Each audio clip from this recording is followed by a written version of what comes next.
Halo gengs, selamat datang di Zona Donghua Channel. Kali ini Mimin akan membahas spoiler Soulland 2. Buat kalian yang baru join, jangan lupa like, comment, dan subscribe, dan nyalakan notifikasinya agar kalian selalu update konten-konten terbaru dari Mimin tentunya. Oke, nggak usah lama-lama, langsung aja kita ke spoilernya. Let's go! Zhong Liwu tercengang. Dari apa yang bisa dilihatnya, ada lebih dari 3.000 master jiwa yang terbang di udara. Yang berarti setiap pasukan utama Kekaisaran Jiwa Surgawi dapat menggunakan alat jiwa tipe terbang. Apakah Kekaisaran Jiwa Surgawi sedang melakukan upaya terakhir? Tetua ketiga berjalan cepat di depan Zhong Liwu dan berbisik, "Pemimpin tertinggi, ledakan itu pasti berasal dari tempat Legiun Insinyur Jiwa kedua ditempatkan. Dilihat dari seberapa kuat ledakannya dan gelombang kekuatan jiwa di udara, kemungkinan besar ledakan itu berasal dari peluru meriam jiwa yang diam." Zhong Liwu terkejut sekaligus geram. Apa?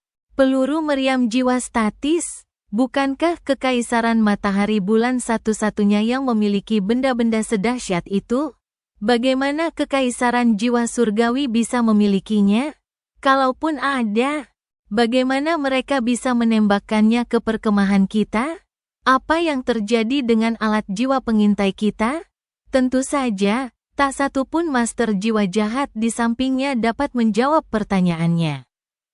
Huo Yuhao berdiri di antara para master jiwa jahat lainnya seperti halnya Nangong Wan, tetapi perhatiannya sepenuhnya terpusat pada Tangya. Ia menunggu kesempatan. Dan kesempatan ini perlahan terbentuk setelah ledakan dahsyat, yang bersama dengan serangan Kekaisaran Jiwa Surgawi, tampak seperti serangan habis-habisan telah dimulai. Reaksi Kekaisaran Matahari Bulan sangat cepat. Meskipun ledakan itu mengejutkan semua orang, seluruh perkemahan mulai bergerak, bahkan ketika badai logam itu menimbulkan malapetaka. Perintah diberikan satu demi satu, dan Lin Hai, sang marsal, telah memasuki tenda komando dan memimpin pasukannya. 4 front alat jiwa lainnya tidak terpengaruh oleh gempa susulan atau riak apapun.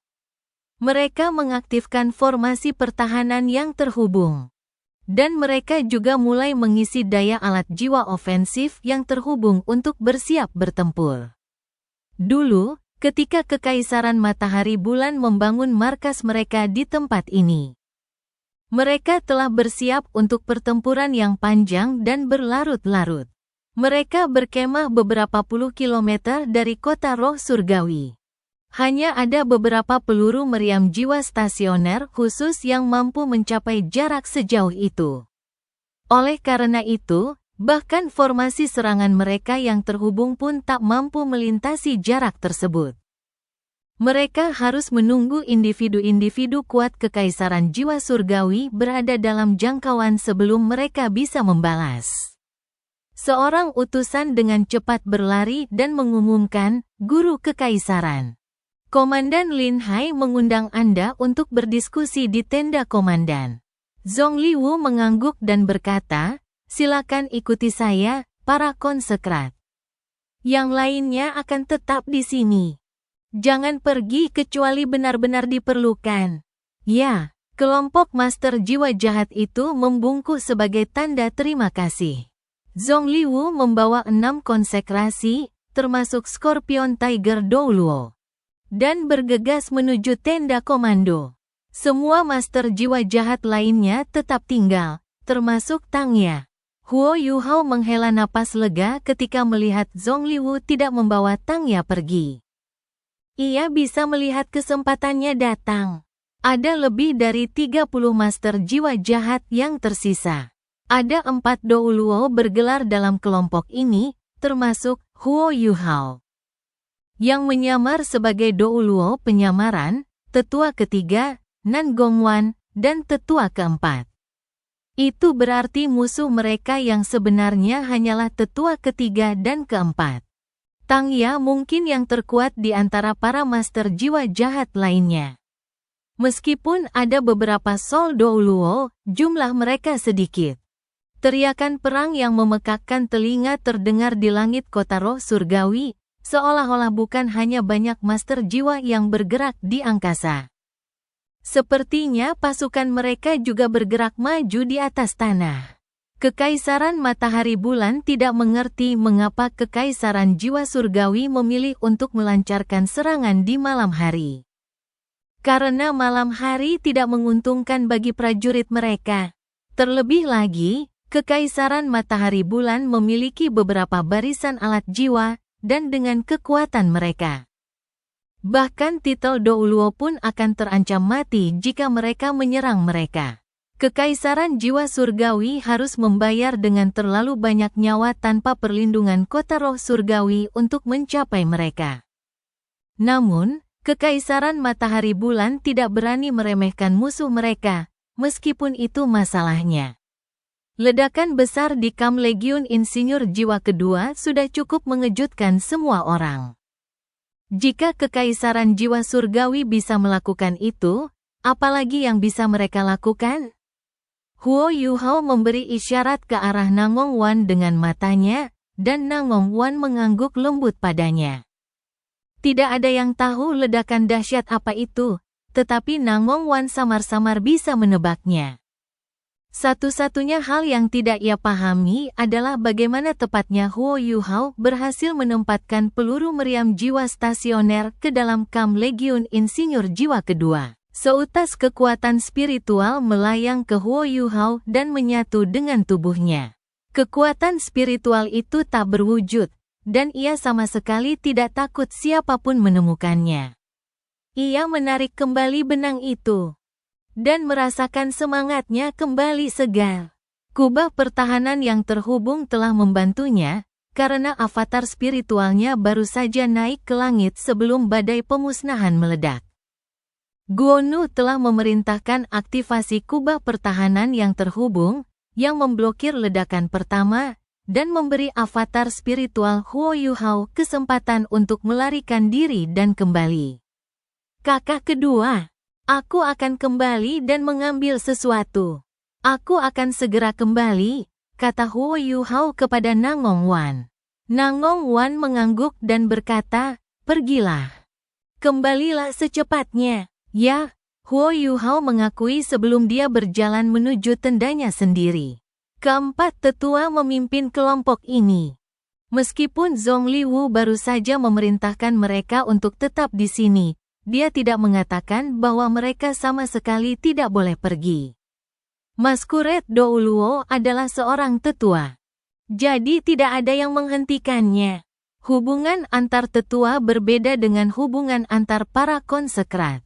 Ada master jiwa jahat di antara para konsekrat, dan juga master jiwa asing yang kuat.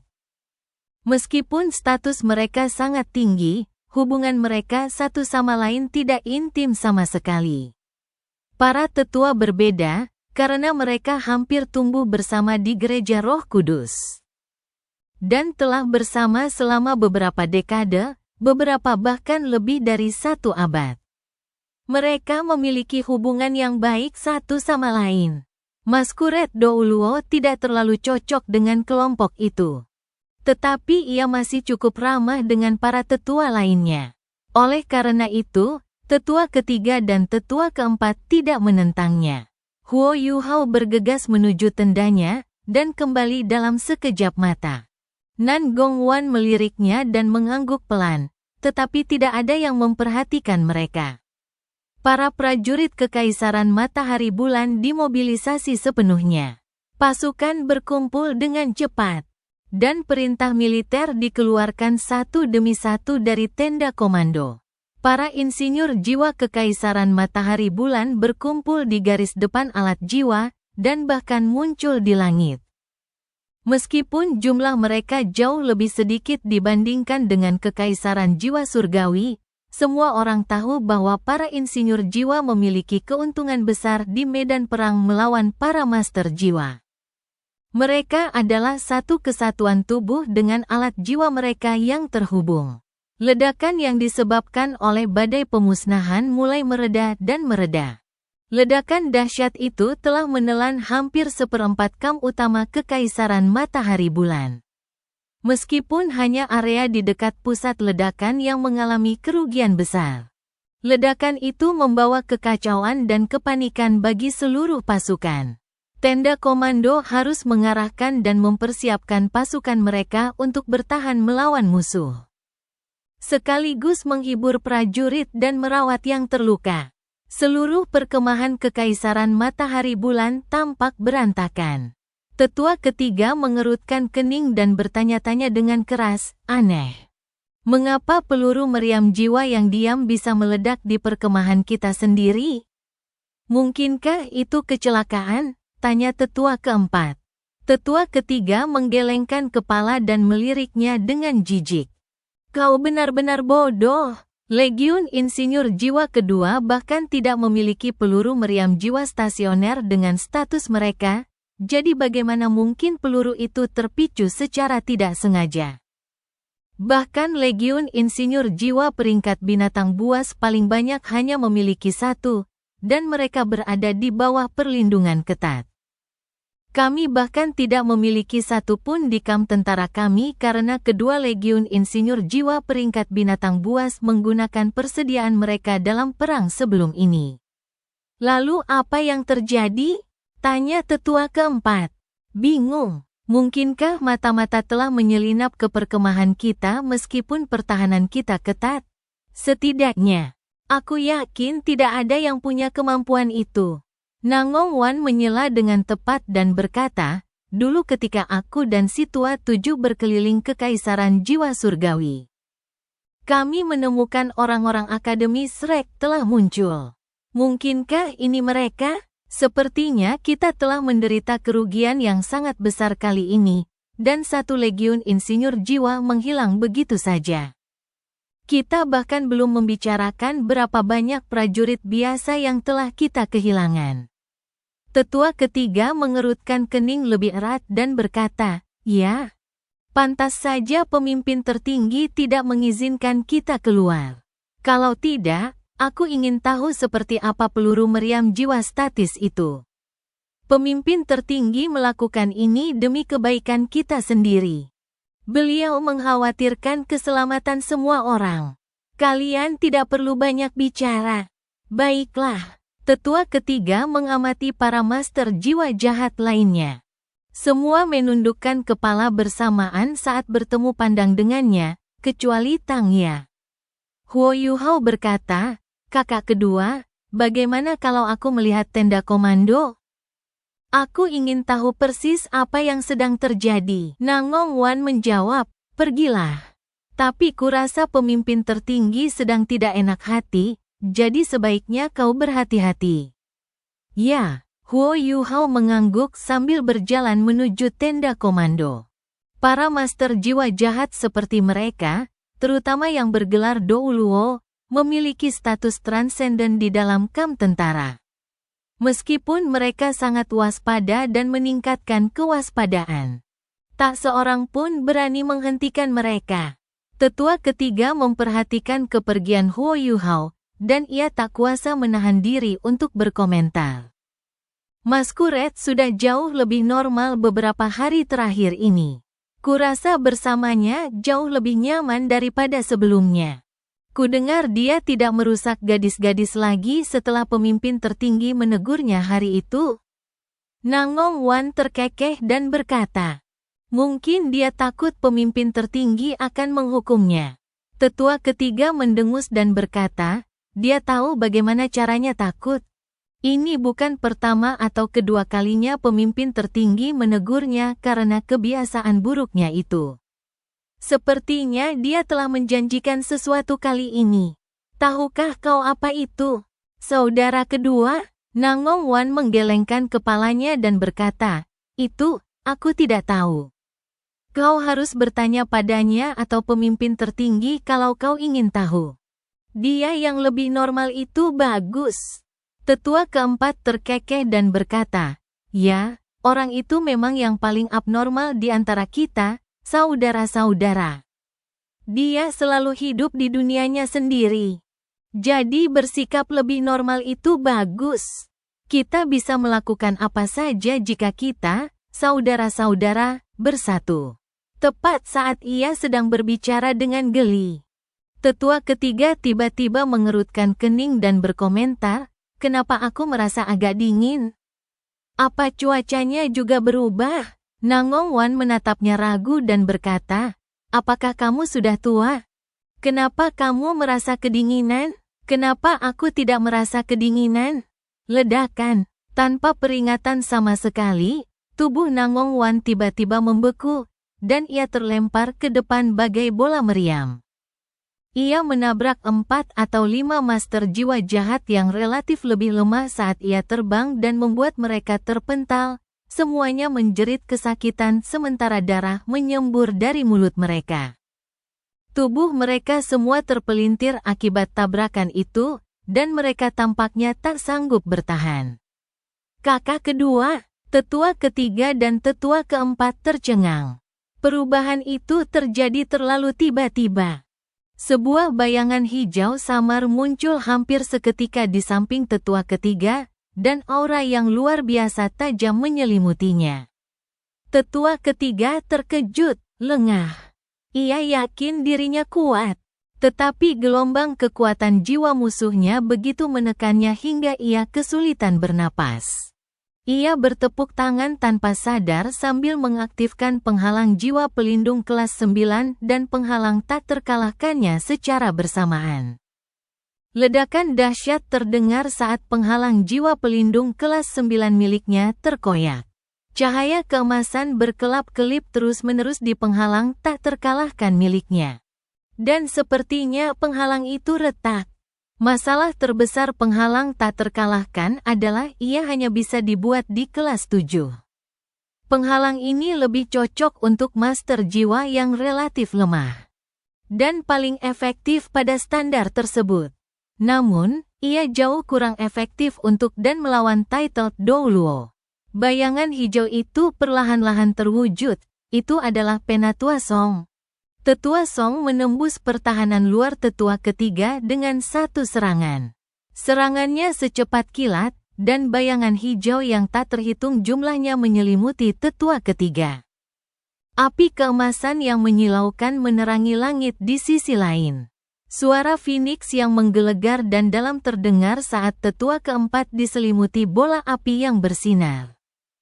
Pedang Netherworld-nya beterbangan ke atas dan ke bawah, tetapi ia hampir tak mampu bertahan karena terus-menerus dipukul mundur. Siluet-siluet bermunculan di sekeliling mereka pada saat yang sama.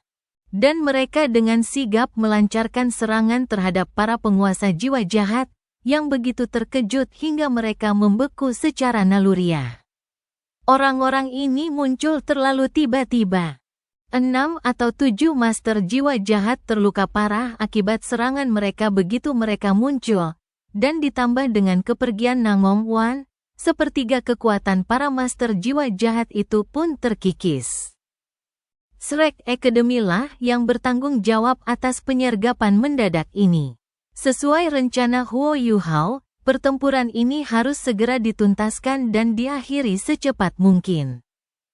Huo Yuhao sedang mengawal rekan-rekannya keluar ketika ia kembali ke tendanya sebelum pertempuran ini. Pemimpin tertinggi Gereja Roh Kudus memimpin 6 orang yang ditahbiskan ke tenda komando. Sehingga kekuatan keseluruhan para master jiwa jahat ini jauh lebih lemah. Bagaimana mungkin Huo Yuhao melewatkan kesempatan seperti itu? Serangan kekaisaran jiwa surgawi hanyalah tipuan. Mereka tidak berniat berhadapan langsung dengan benteng-benteng alat jiwa kekaisaran matahari bulan, dan serangan mereka terjadi pada waktu yang telah mereka sepakati. Demi memastikan semuanya sempurna, Huo Yuhao memberitahu Putri Weina bahwa ada 2 poin kunci dalam operasi malam ini. Pertama, mereka harus menyepakati waktu, dan kedua, Kekaisaran jiwa surgawi harus menunggu hingga kekaisaran matahari bulan berada dalam kekacauan dan kekacauan akibat ledakan tersebut. Kekaisaran jiwa surgawi baru akan melancarkan serangan tipuan mereka ketika kedua hal itu terjadi. Jika ledakan tidak terjadi, maka tipuan itu akan dibatalkan. Rencana itu ternyata lebih berhasil dari yang mereka duga. Kekaisaran jiwa surgawi sangat gembira ketika melihat ledakan dahsyat terjadi di kamp Kekaisaran Matahari Bulan. Dan beberapa perwira senior bahkan yakin bahwa Kekaisaran Jiwa Surgawi harus memanfaatkan kesempatan ini untuk melancarkan serangan besar-besaran. Namun, ide ini ditolak oleh para petinggi lainnya. Dengan Wei Na sebagai pemimpinnya, Kekaisaran Jiwa Surgawi tidak akan melancarkan serangan seperti itu kecuali mereka memiliki keyakinan penuh, karena mereka tidak mampu menanggung kerugian. Pasukan di luar kota roh surgawi adalah pasukan terakhir yang bisa dikerahkan Kekaisaran Jiwa Surgawi, dan jika mereka kehilangan kekuatan ini, maka Kekaisaran Jiwa Surgawi tidak akan bisa pulih. Huo Yuhao telah menggunakan imitasi untuk membawa semua orang keluar dari tendanya, dan dengan perlindungan dari imitasi dan kekuatan spiritualnya yang luar biasa. Bahkan gelar Douluo sekuat tetua ketiga dan tetua keempat pun tidak menyadari apa yang sedang terjadi. Tentu saja, agar itu terjadi, Nangong Wan harus melakukan apa yang perlu ia lakukan. Dia diam-diam telah melepaskan kekuatan jiwanya saat mereka tengah berbincang dan menciptakan penghalang di belakang mereka. Serta berusaha sebisa mungkin menghalangi indera mereka terhadap lingkungan sekitar, sehingga memungkinkan Akademi Shrek untuk menyergap mereka seperti itu saat mereka bergerak. Apa yang sedang dilakukan Huo Yuhao? Dia punya tugas penting. Banyak pejabat senior Kekaisaran Matahari Bulan dan beberapa tokoh paling berpengaruh di Gereja Roh Kudus berkumpul di tenda komando.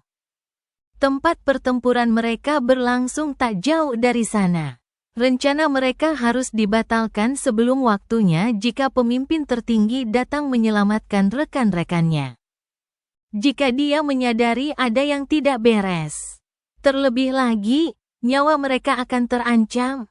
Oleh karena itu, Huo Yuhao pergi ke tenda komando untuk menempatkan penghalang spiritual di luarnya.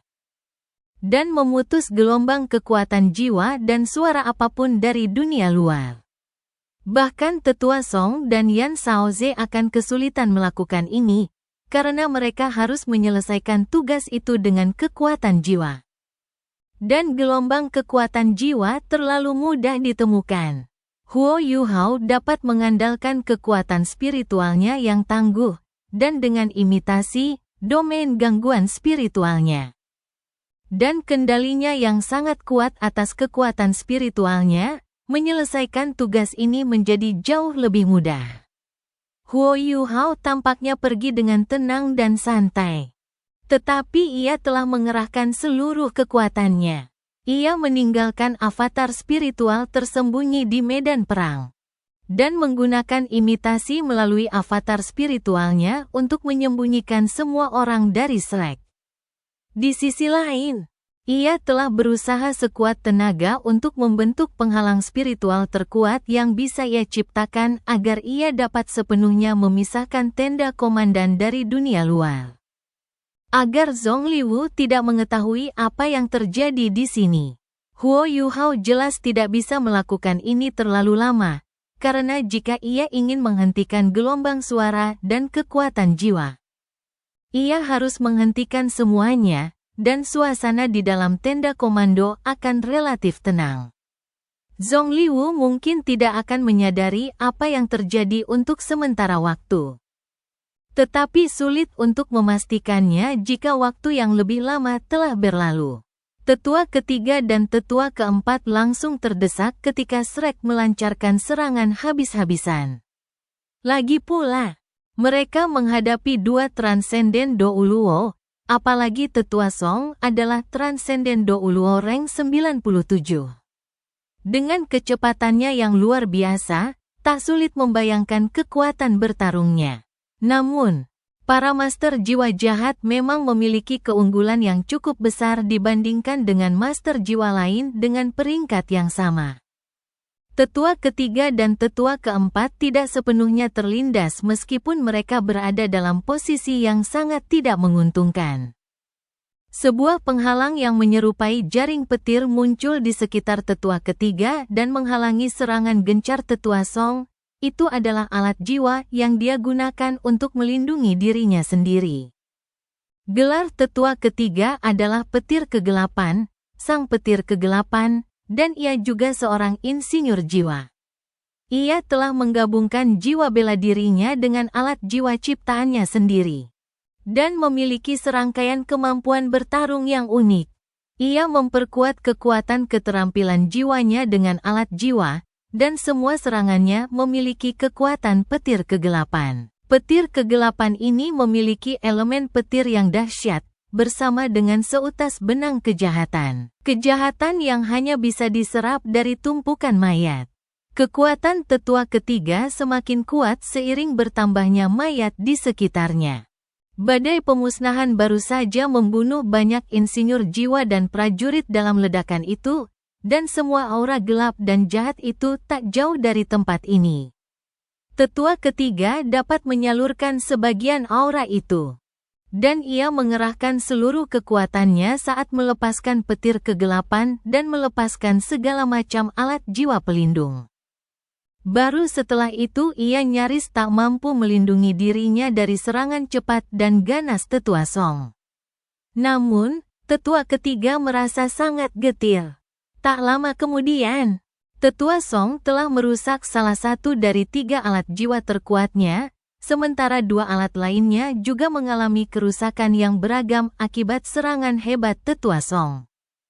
Kehilangan ini saja sudah membuatnya sakit hati. Situasi tetua keempat bahkan lebih buruk daripada tetua ketiga. Gelar tetua keempat adalah Netherworld Douluo. Dan jiwa bela dirinya adalah pedang Netherworld. Saat itu, ia telah bekerja sama dengan tetua ketiga dan memaksa Huo Yuhao membakar lautan spiritualnya untuk melarikan diri. Namun, kini ia berhadapan dengan dekan Departemen Jiwa Bela Diri Akademi Shrek, murid tertua Kaisar Naga, Douro Muen, dan pewaris Paviliun Dewa Laut berikutnya. Yan Shaoze berada 1 tingkat di bawah tetua Song dalam hal kultivasi, tetapi potensinya jauh lebih besar. Saat itu, Muen berharap ia bisa menjadi seorang Ultimate Douluo. Karena hanya Ultimate Douluo yang layak menjadi Master Paviliun Dewa Laut. Jiwa bela diri Yan Shaoze, Phoenix bercahaya, memberinya gelar Radiant Phoenix Douluo. Phoenix bercahaya miliknya merupakan perpaduan antara cahaya dan api, sama seperti naga suci bercahaya milik Beibei yang merupakan perpaduan antara cahaya dan petir. Meskipun ia tidak memiliki jiwa bela diri ultimate yang murni, kombinasi elemen cahaya dan api merupakan penangkal yang fantastis terhadap kemampuan Netherworld Douluo. Terdapat perbedaan kultivasi yang sangat besar di antara keduanya. Netherworld Douluo sudah berlumuran darah di seluruh wajahnya, dan ia menderita luka yang cukup parah saat berjuang untuk hidupnya. Ia tidak ragu untuk membakar kekuatan jiwanya, dan ia menyalurkan inti jiwanya ke tingkat tertinggi sebelum ia bahkan dapat mempertahankan diri dari serangan Yan Shaoze. Namun, bahkan jika ia dapat bertahan hidup pada akhirnya, ia akan terluka parah sehingga kultivasinya kemungkinan akan menurun. Akademi Shrek telah meraih keunggulan mutlak dalam 2 pertempuran ini. Sementara pertempuran lainnya dianggap tidak terlalu sulit. Alasannya adalah karena Shrek memiliki, selain 2 Transcendent Douluo, seekor Savage Beast. Raja beruang es, bayi kecil, adalah yang terakhir bergerak, karena ia butuh waktu untuk mengisi daya serangannya. Ketika ia keluar dari imitasi Huo Yuhao, badai salju dahsyat melolong dan menimbulkan malapetaka. Di bawah kendalinya yang disengaja, badai salju itu hanya bertahan di sekitar para penguasa jiwa jahat dan menerjang ke arah mereka. Saat itu, dia telah menurunkan blizzardnya dari langit dan menahan seluruh legiun insinyur jiwa Phoenix Api. Sekarang dia melepaskannya dari tanah, dan kekuatannya jauh lebih mengerikan. Namun, Huo Yuhao takut badai salju akan terlalu kuat, dan pemimpin tertinggi Gereja Roh Kudus akan terkejut. Karena itu, ia meminta Xiao Bai untuk mengurangi kekuatan badai saljunya. Jika tidak, badai salju akan semakin menakutkan.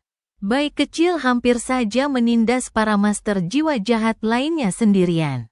Perbedaan dalam kultivasi mereka dan kekuatan es tertinggi yang menakutkan membuat para master jiwa jahat, yang paling-paling hanya bisa bertarung untuk melindungi diri mereka sendiri,